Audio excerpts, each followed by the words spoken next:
अच्छा, होली के दिने खुद के अंदर आतंकवादी वाला फीलिंग आवला।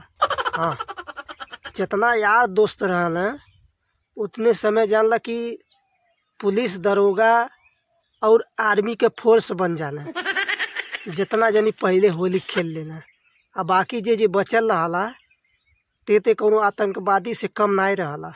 हाँ, खुद के घर के अंदर आतंकवादी के तरह छुप के रहे के पड़ला। और जितना जनी पहले होली खेल भइल रहल उ लोग पुलिस के तरह दौड़न पकड़े खातिर। नो नो नो नो।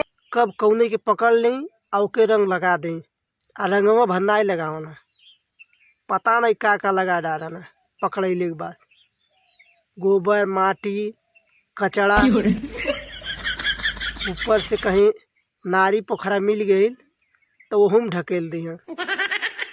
लेकिन एक ठे प्लस पॉइंट रहला, जैसा आतंकवादी के पकड़े खातिर ऊपर से आदेश रहला कि बिना दूसरे के जान माल के नुकसान पहुँचौले आतंकवादी के जिंदा पकड़े के है। वैसा इहो लोगन के रहला, बिना घर में कोनो सामान नुकसान पहुँचौले आदमी के बहरे निकाल के तब होली खिलावे के है। नहीं तो जानला दिन भर गाड़ी सुने के जेकर घर के कोनो सामान नुकसान हो गए।